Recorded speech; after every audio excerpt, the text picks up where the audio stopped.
Assalamualaikum warahmatullahi wabarakatuh. Nama saya Muhammad Nurul dengan NPM 3232020. Di sini saya membuat video tugas mekatronika.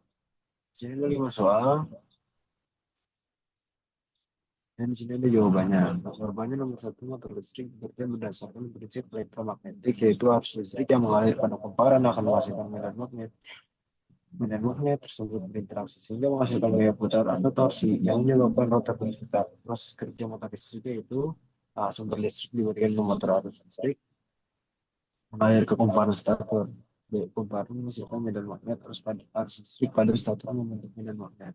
Ya, terjadi interaksi medan magnet stator berinteraksi dengan medan magnet atau rotor. Di sini timbul gaya putar atau torsi. Interaksi magnet menghasilkan gaya elektromagnetik yang memutar rotor. Sehingga tidak rotor berputar. Rotor yang terhubung dengan force menghasilkan energi mekanik berupa gerakan rotasi. Sini ada gerakan energi listrik menuju kumparan stator atau medan magnet di sini dan seterus interaksi magnet dan ke rotor berputar dan terakhir ke energi gerak rotasi. Nomor 2. Jadi motor listrik konstruksi dan perbedaan. Di sini ada A, motor DC atau direct current. Motor DC menggunakan arus searah atau DC. Di sini ada gambar konstruksi motor DC-nya. Di sini ada ciri-cirinya menggunakan arus DC, memiliki sikat-sikat dan komutator, kecepatan mudah diatur, dan di sini ada kelebihannya, torsi awal besar, kontrol putaran mudah, kekurangannya sikat cepat aus, perawatan lebih tinggi. Di sini ada motor AC alternating current. Motor AC menggunakan arus bolak-balik. Di sini ada motor induksi A dan gambar konstruksinya. Ciri-cirinya tidak memakai komutator, motor bergerak karena induksi elektromagnetik, kelebihannya konstruksi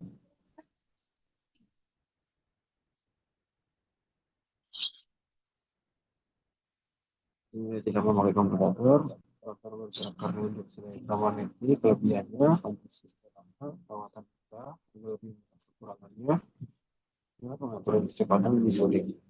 Di sini ada gambar 3 hal dipertimbangkan saat memiliki motor listrik. Di sini ada jenis beban ringan ke motor kecil, beban berat ke motor torsi besar. Contohnya itu konveyor atau seterusnya motor kecil konveyor dan motor torsi besar. Di sini ada kecepatan darat. Jadi motor VRP yang dibutuhkan. Di sini ada torsi awal, mesin yang memungkinkan tenaga awal bisa memerlukan motor bertorsi besar. Tingkat efisiensinya, motor efisiensi tinggi lebih hemat energi. Di sini ada sumber tegangan harus sesuai dengan sumber listrik yang tersedia. Ini ada AC 1 fasa, AC 3 fasa, dan DC. Lingkungan kerja perhatikan, ini ada suhu, debu, dan air. Di sini ada pelembapan fungsi kerjanya. Motor DC atau direct current bekerja dengan mengubah energi listrik arus ke arah saraf menjadi energi gerak rotasi. Ketika arus listrik mengalir pada kumparan rotor yang berada di dalam medan magnet atau stator, maka timbul gaya Lorentz yang menyebabkan rotor berputar. Di sini ada komponen utamanya, stator menghasilkan medan magnet, rotor atau armatur menghasilkan bagian yang berputar, dan komutator membalik arah arus, terus atau sikat yang menggunakan arus ke arah rotor. Arus DC masuk melalui arus mengalir ke kumparan rotor. Kumparan menghasilkan medan magnet, terjadi interaksi antara medan magnet, rotor, dan stator. Rotor berputar menghasilkan gerak rotasi. Komutator membalik arah arus agar putaran tetap searah. Sumber DC atau Bruce ke kumparan rotor.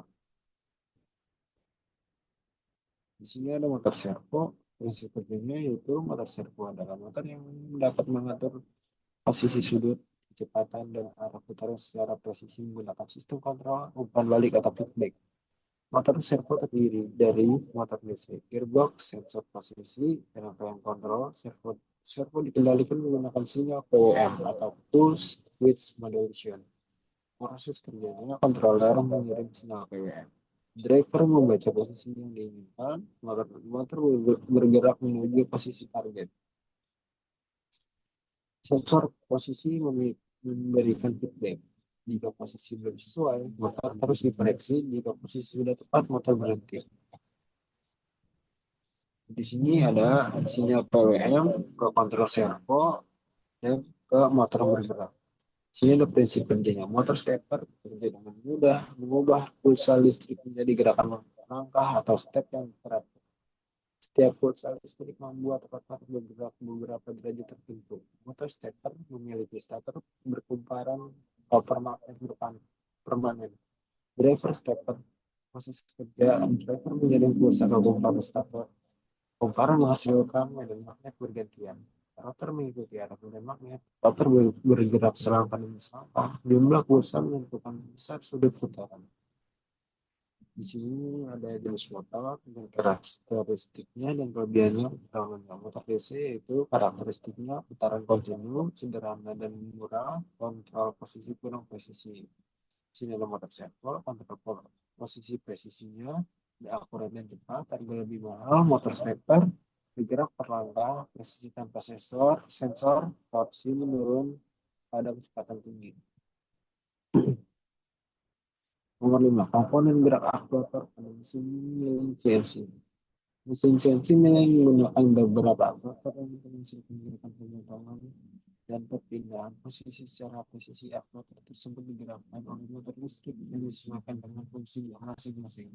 Sehingga aktuator spindle utama, fungsi spindle berfungsi untuk memutar pahat atau rotor, melakukan proses pembuatan benda kerja. Jenis motor yang sesuai, motor AC servo, motor induksi AC 3 fase, kadang menggunakan BLDC, spindle motor, alasan pemilihannya, putaran tinggi, torsi besar, kecepatan stabil, kontrol putaran presisi, gerak rotasi kontinu, contohnya itu putar spindle 1000 sampai 24.000 RPM tergantung jenis mesin CNC.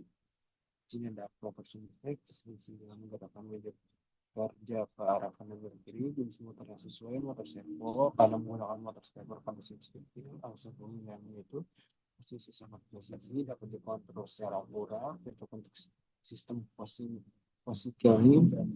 sistem mekanik pendukung plus scale.